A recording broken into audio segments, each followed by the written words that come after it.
And also, shout out to the two men that are currently joining us. One man is a college football national champion. Whoa. Both men are Super Bowl champions. Ladies and gentlemen, one from Ohio State, the other from Cal. Green Bay Packer legends, A.J. Hawk and AaronRodgers. Yeah! Woo! What's going on, boys? Yeah, good. Not everyone at once. All right, we just. Good. Yes. Oh, you guys did that to me. Oh, see, we did that to a guy earlier. Jeez. Good move. I respect it, Aaron. What a great. Oh, yes, yeah. Aaron, how's it going? Yeah, I like that we're doing this. No, AJ. Every time, dude. I don't know how you have me oriented on your side. It's the same way every time. Hey guys. Come on, Age. That was funny, man. Hey, what? Congrats on another big win, by the way, Aaron. I mean, congrats. Absolutely unbelievable. We're late into the season, going into week 14 now at this point. Week 13 is wrapping up tonight with the Cowboys-Ravens, another Tuesday night matchup. But 400 touchdowns, the quickest in the history of the NFL. There's no way that when you started your NFL career, you thought you were going to get here as fast as you are. What a moment. It seemed like that was a real moment there, getting 400, or am I misreading the entire situation there? No, it was special for sure. I didn't realize maybe how tuned in everybody was. As early as a few weeks ago, I wasn't. I knew I was getting closer, but I wasn't sure where I was at. My media guy, Tom Fanning, here with the Packers, will give me updates from time to time on certain things like this.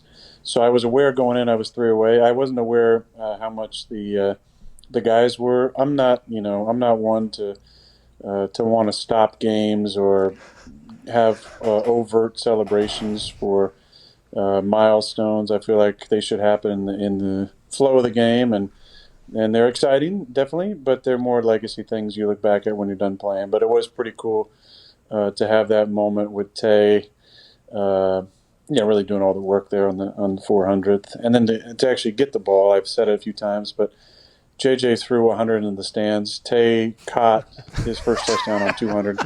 300 was a little shovel pass. They really didn't do a lot of work, and 400 being the little swing pass to Tay. So out of those all those milestones, and even if you count the first one to Greg, that's how some touchdowns are. I think out of those 5, my first one and in each successive factor of 100. Only the one to JJ was one that I actually had a huge part in, I think. Hey, so what do you do with that 400 ball, and how many balls from your career have you kept? Where do you put them? A lot. There was a time where we were given a lot of footballs out like every week, and before they stopped giving me as many game balls, I was getting 1 or 2 a week. Every week for a while. So I have a few storage areas.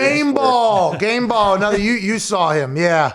400. Them up. It's like, oh, here's, what they can do with stats. They can make anything a stat. You're the first person to have, 6 games in a row where you completed 22 or more passes for at least 7.3 average, and at least 3 of them were tipped and or dropped by your teammates, and you didn't yell at anybody for 5 straight games with at least 4 touchdowns in those 6 games at home. At least 2 of them came in inclement weather. Game ball. That's in every sport, though, by the way. I was watching baseball, and I'm not a big baseball watcher, but I was watching this one, and there's like, this hitter is the best post-5th inning hitter with 2 strikes against him with 2 people on base hitter in the history of Major League Baseball. Let's see what he can do. Strike out immediately. Maybe next time. It's like the stats are just insane at this point. I appreciate it because we learn a lot. And you can't put a number on this. I would assume because you've had so many great passes over your career and moments that are massive. That ball to Devontae, where you thread that needle there, was there ever a moment you thought it wasn't going to make through, or was that kind of like you saw somebody potentially crashing down, knew it was going to be a close call, and put more juice on it? I mean, once I threw it, it was kind of like, oh, shit. Okay, good. I'm happy that is how, because that's what I would do as well. I think there's a lot of times where, you might have a result like that and people are like, oh, man, that's got to be one of his best throws ever. And I'm like, no, it was a great catch.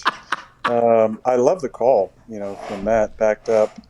And they played a coverage which was good for that play. Now, they did a good job of kind of cut replacing on the backside, I think, with the corner.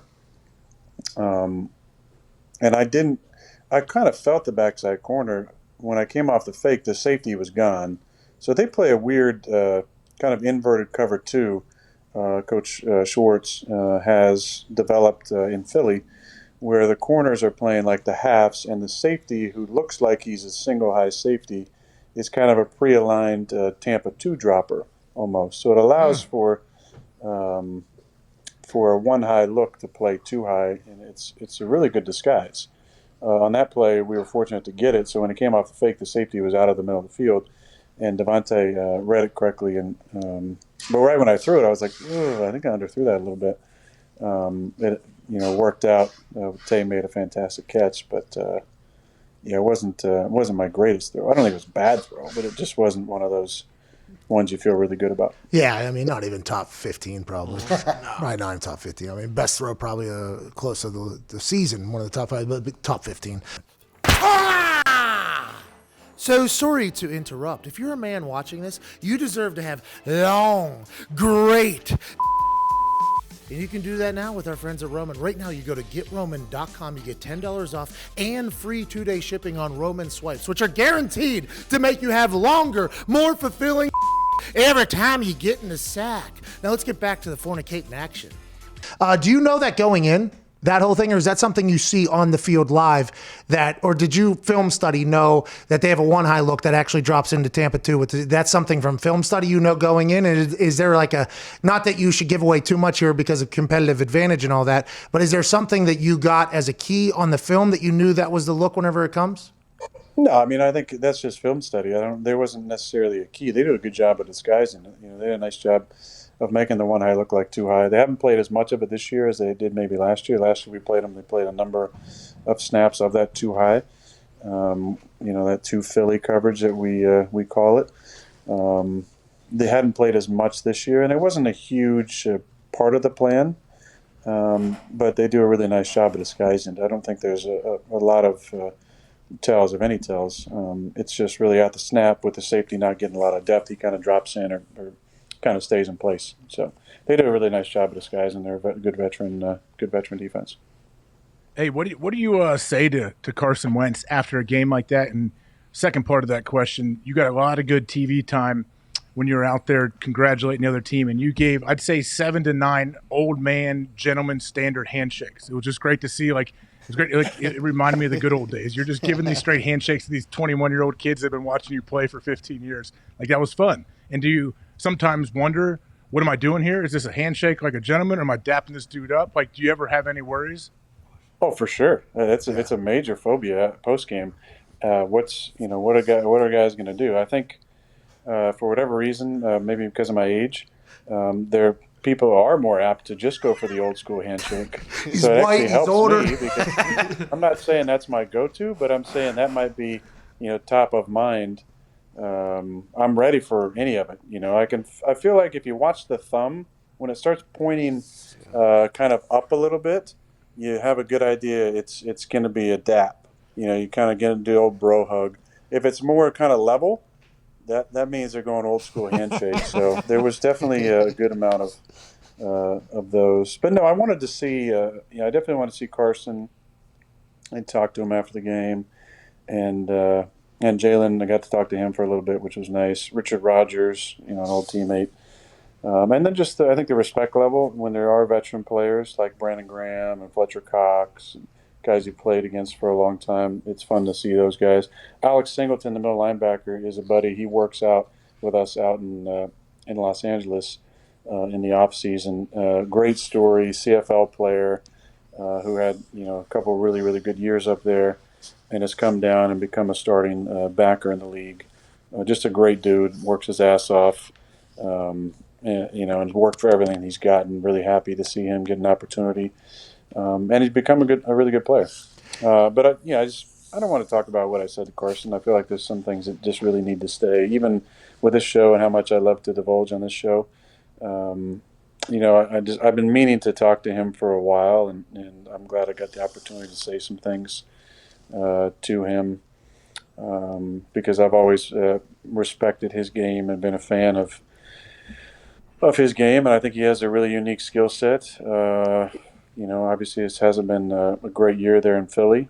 I think there's a lot of factors around him that contribute to that. So I feel like it was a good quick conversation, and definitely wish him the best the rest of the year because I've been a fan of his since he got in the league, and he's had some tough circumstances over his few years in the league, and I hope things work out for him, whether it's there or somewhere else. The internet was intrigued by you and Carson Wentz talking, and obviously the internet's going to do what the internet does. But the one I was very intrigued by was you and Jalen Hurts talking, because I feel like if I was a younger quarterback and I got a chance to play against your team, going and talking to you, now granted, if you don't have a personal relationship with somebody, it's hard to just have a full convo.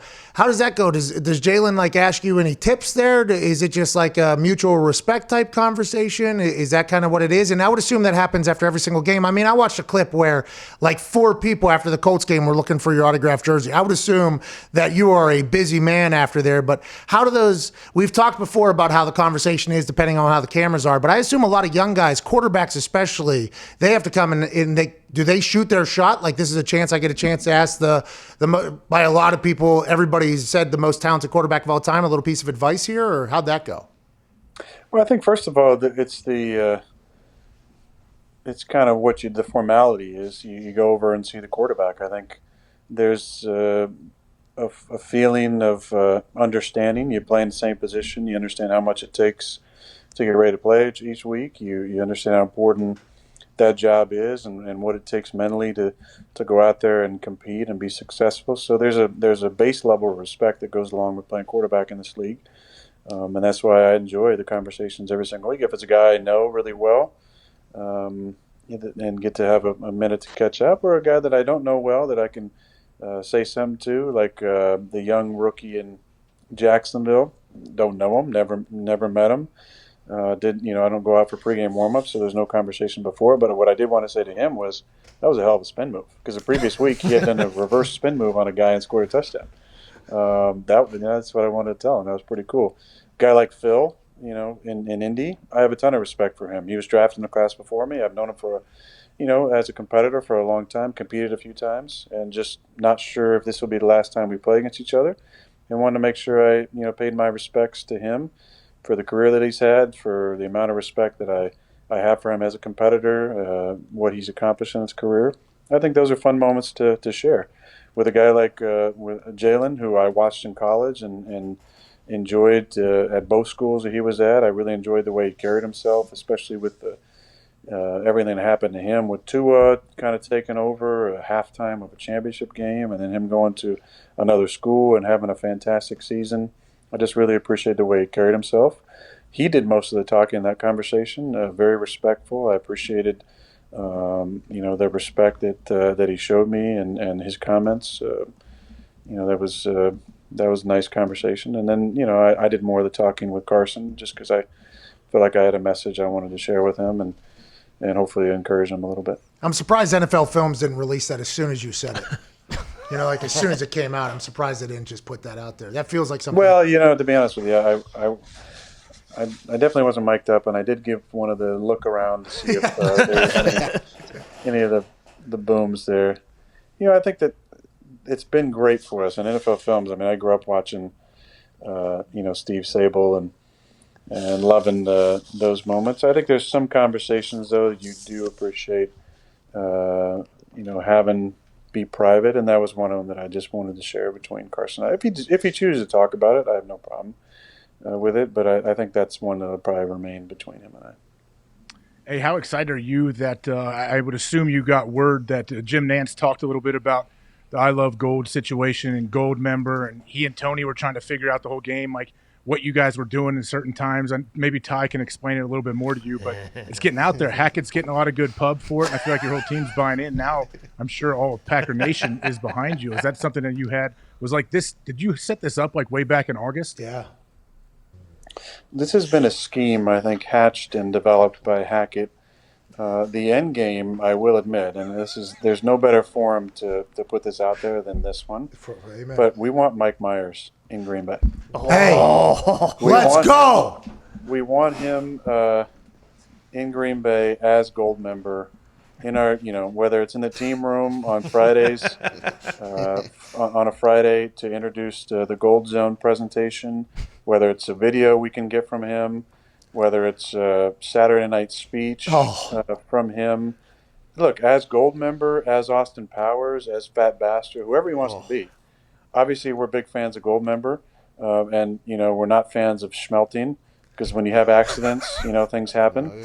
But we are big fans of Mike Myers and Gold member, and if he wanted to show up, there'd be no one happier than Nathaniel Hackett, first of all, but we would all be really excited. Imagine he does a whole week out there just as a coach. You know what I mean? Fat bastards there on Tuesday or on Wednesday.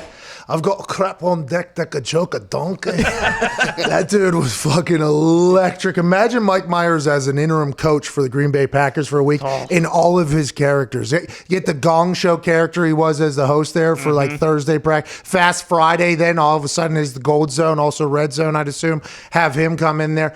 I mean, that would be electric. We need to make that happen. I don't know if we're big enough for that yet, but you are. So that should happen, I would assume. We're going to get there, and that's all we want. That's all we want for Christmas. Personally, I want an Aston Martin Vanquish, but as a team, we just want Mike Myers as Gold member in Green Bay. Oh, let's make it happen. Reasonable Also, a ask. halftime speech from him. That would be awesome. Let's talk about Bakhtiari a little bit. So whenever there was that 77-yard run by Aaron Jones, obviously Bakhtiari's out there running like what might be a 4.7, 4.6 that is down the field. You were also running down the field, by the way, looking to get some. And then obviously the celebration in the end zone was an electric one. And that's obviously awesome and a testament to, but boy, it feels like your team is very tight right now. Is that all around the Gold Zone? Like, is it LaFleur and Hackett? Like, why is the offense at a state where not a lot of teams ever get to, by the way? That type of camaraderie, that type of like all-in type is what you're looking for in a team. But it looks like the offense is, and now obviously the defense as well, but that play epitomized, I think, like you guys caring about each other more so than obviously the incredible athleticism by all of you. But it felt like you guys were all in it there. Like, how did we get here? And can you bottle this and just do this forever? Look, I think when the No Fun League loosened its restrictions on celebrating, everybody won. Yeah. Players enjoyed it. The fans enjoy it. And I think that was important for our sport in general. We've embraced it. We talk about it a lot. We show clips on how important it is to celebrate together. And both sides of the ball have no problem doing it. We really do, I think, love each other and pull for each other. When Big Dog scores, it's kind of taken to a different level just because everybody loves Mercedes so much. And then everybody else is a close second. But there's nothing like a run like that where, MVS is out there blocking and the big giraffe is running down there, not really touching anybody, but just kind of getting away. And we finish things off like that. That was a special moment. I even, my quads were a little tired after that, 70-yard jaunt, but I feel like I got in the way of somebody. I don't think it helped at all, but I was around there. Hey, you were looking, looking, hanging in the background. But yeah, we really enjoy celebrating together, and I think it's just a good reminder of that it takes all 11, and that's coach speak, but it's also kind of been a mantra for us as a team that we're going to do this thing together, so let's celebrate together. Let's not make any one person bigger than the squad.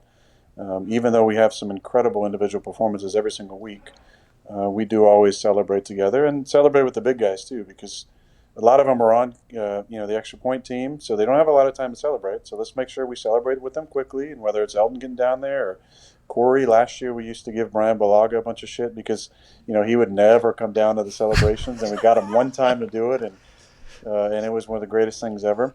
To that point, I'm going to sidebar, because I do want to correct this. I know you had Takatari on the show at some point last week, and he made some statement about giving me a gift, right? So I don't want to disrespect him or anybody else who's ever given me a gift, but I will say that gift was about 99% Brian Bulaga gift, and about a 1% Takatari gift. Stolen gift valor. Yeah. I would assume it was paid for by Brian Bulaga. Inspired creatively by Brian Bulaga. So big thanks to Brian. He's one of the funniest curmudgeons we've ever had on the squad. Super great guy. Solid as they come at right tackle for us. One of the toughest dudes I've been around. And I definitely miss Brian. Also a great gift giver. I can't say the same about Dave, but I do appreciate his minor role in that gift. A one-time gift. Just small little role. What was the gift? Was it some kind of like weird scotch? Like I can't imagine there's a scotch out there that you haven't found. Well, Brian did some research, I'm sure, and found something on the rare side. I will give a shout out to TJ Lang, longtime guard for us. He found a 40-year-old Glenfiddich, which is super rare, and I was really excited to get that from Tej. He's a good gift giver, and I appreciated not only the actual gift but the thought behind it. Yeah, so they always say it's the thought that matters, the thought that counts, right? Yeah. I usually subscribe to that mindset, except in years where your left tackle becomes the highest paid in history, and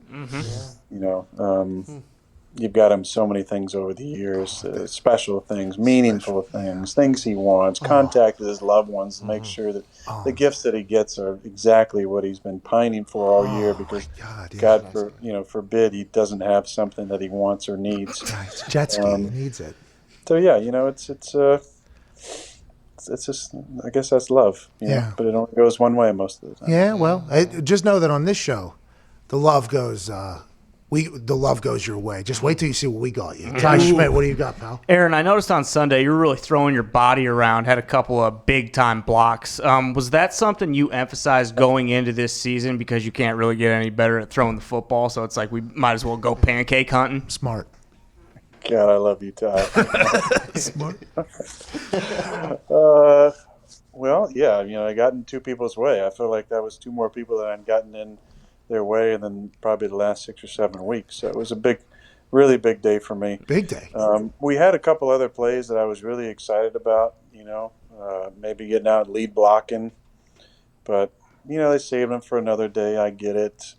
It wasn't the right setting. But I do look forward to any of those opportunities. I tossed the ball to the left. They bring in free safety pressure off the one side. I turned, I was right in position, hands up, ready to go. And I feel like that little small action may have contributed to Dave getting, I'm thinking about Dave because he probably wasn't blocking on the play, but Aaron Jones getting, maybe another half yard or so on that specific play. So if that's what you're talking about, that's what you saw, then that was good. As far as, the run by Jones, I watched it back a few times because I was really hoping that there was something I could find evidentiary that would show that because I got in Jalen Mills' way that allowed Jonesy to score. I have a good circumstantial case, but I don't think it's a very strong one. Evidence matters. Evidence, especially if it's all on film. That is something. But I would say that Aaron knew that you were out there, and in his eyes, he was like, hey, listen, I got AaronRodgers potentially lead blocking for me here. This is a story I'm going to tell forever. So maybe physically on tape you can't do that, but whenever you're talking about a mental aspect of you blocking for Aaron, I assume that the jury would side with you in that particular case. So don't you worry about that film, dude. Yeah, I just want to air one more grievance. This has never happened to me before. Please do, please. I was hanging out by the heater, and I played a long time. Hanging out by the heater before we went out on the field, and I get hit with a bunch of droplets of water, right? Like neck, side of the face, eye. and I'm going, what in the hell? And I look back, and it's Takatari doing his hair flip. Oh, He's got to water his God. hair down a Bro. bunch. Hair flip. I nerve. mean, we've had hair flip guys over the years. AJ, I feel like, was one of them at one point. Clay Matthews, the original hair flip. legendary. Yeah, but my grievance is, can you flip your hair and water in a different direction? Like, is it that hard? You're flipping it by the heater where This guy. guys are standing. No flips. Some guys just have no awareness about where they're at. I mean, it's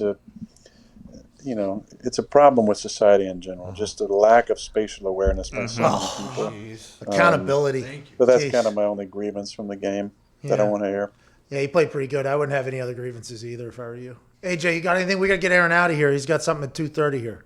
Oh yeah, he's probably going to go promote some awesome product on some other show. I can't wait to watch after the show. I haven't seen anything you've done. The other things I know the ad you put on Instagram where you got upset at me. I sent him a text like, "Oh yeah, I saw your ad on Instagram with your O lineman. That was you really tied everything together there." Jeez, what a terrible guy. He's a terrible guy. I have two quick questions, AJ. Can I get these two in? We got a minute and a half here. Yes. Hey, I told you go to 35. Okay, perfect. That Bose commercial where you're just dancing all by yourself. How uncomfortable was that? Was that the most uncomfortable commercial you've ever shot in your life? It looked like you were just kind of vibe. Probably. Yeah. Probably. Are you just Especially because the songs they told me that they wanted to play, I said, I don't listen to this music. Sorry. Number one. And number two, I don't. What do you want me to do? You want me to dance? I said, do you want this to be realistic? Because if so, let me give you the top 5 on my playlist I have right here. They weren't really interested. And then I gave them a couple songs, and then they said they couldn't get the rights to them. Although, actually, I know the people that sing those songs, so I could have easily gotten the rights to those songs. Jeez, dude. Hey, look, it turned out okay. The Bose commercial that we did, was it last year with the kid? I did enjoy that one a lot. That was a fun one. This one, I think, was, I was the token old guy they put in there. But, again, my playlist wasn't necessarily exactly what they had in mind, I don't think, when we started it. Me and AJ were talking. We wish we could get you in one of those Amazon Stats commercial where you got to reenact a play that you did. Not gonna catch me. That whole thing. You seen Christian McCaffrey and Deshaun Watson have been placed in terrible positions to do these commercials, and I hope they got paid a lot. And they are incredibly good at football or whatever. But those commercials are. It's tough to watch, man. It is tough. It's tough on the guys. They didn't deserve that. We've all done some tough ones over the years. Me too. Definitely. I have some old Associated Bank commercials that will live in, on YouTube that are very interesting. I had an 80-year-old woman tell me if she was 20 years younger, she'd be going after me pretty hard. Because you're Associated Bank commercial or because you play football? No, she was in the commercial. Oh. He was trying to hit on me the entire time. I was like, how old are you? Lady. I was like, by the way, I'm 27, and you are 80. Okay. Hey, you got If you were 60, you'd be okay. All right, well, interesting. A lot of confidence. Can I? Oh, is this the lady? There she is. Oh, good for her. I love that lady. Before we let you go here, can't thank you enough. We're getting into the holiday season. I know you're a very thoughtful man. Best holiday movie. Ooh. I wouldn't mind stirring some shit up and saying Die Hard because so many people are. Yeah, that would. This is not a Christmas movie. It is a Christmas movie. Yeah. There's a lot of opinions on that. Strong ones. They're going to cancel the shit out of people for saying. Yep. Die Hard's a Christmas movie. I have some favorites for sure. If you're going way back to, the 40s, I believe. White Christmas is a fantastic movie that I grew up watching. Enjoyed it. 40s. I am a big fan of Elf. I know him. Yes, and I have called people angry elves before. Dangerous, yes. Yeah, it's a dangerous game. Not as dangerous as maybe calling Peter Dinklage that. But yes, I do. Elf is a staple for sure around the holidays. Grinch, not a big Grinch guy. Home Alone. The old school Grinch. No, the new one maybe not as much. I like the old Rudolph with Burl Ives. as the snowman singing, silver and gold, and you got the abominable snowman with a Yeti, Yukon Cornelius. Yukon Cornelius, aka Aaron Ripkowski. Shout out to the Green Ripper. Yeah. This is unbelievable. Have you seen the Queen's Gambit yet? Have you watched the Queen's Gambit yet? No, but I'm glad you brought that up. I just finished a show called The Undoing. Good. Terrible. That's what everybody's saying is the opposite of what you just said right there. So. Well, again, this is my own opinion. I don't care if you cancel me for this because I don't care. Uncancelable, by the way, Aaron. You just threw 400 touchdowns quicker than anybody in history of the NFL. I don't have to say it. The world. Hell yeah. If we're judging directors and acting and screenplay, not very good. Oh, wow. I mean, I was going to watch it, by the way. It's rough, man. Terrible, after the first episode, I was like, oh, my God, this is bad. Hey, let me tell you what Aaron Rodgers is saying to you, Undoing director. Hey. It must suck to suck, director.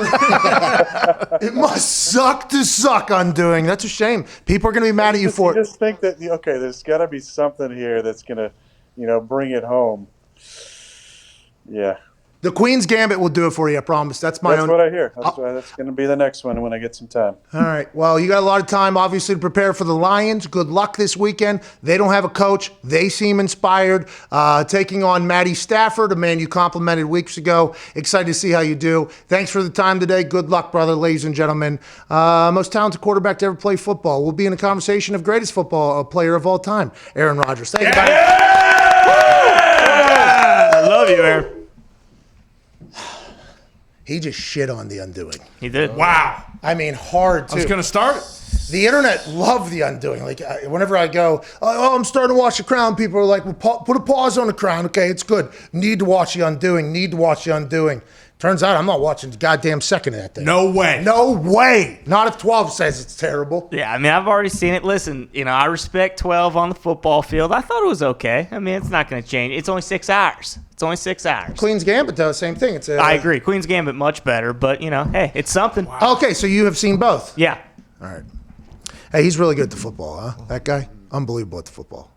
Yeah, he is. The Undoing is a good show. It's only 6 episodes. It's good, though. Well, oh, so you were the one he was shitting on there, I think, because you were the one going to bat for The Undoing, weren't you? I said something on the show about it. He has no idea about that. Like, he doesn't know I said it's good. It's a good show, but I enjoyed it. There's plenty of stuff that people love that I don't like, but The Undoing was something that definitely kept me intrigued. All right. Well, we got to get to a break here. That was awesome. Just shitting on a show that everybody loves right now. Yeah. I absolutely love it. I absolutely love that.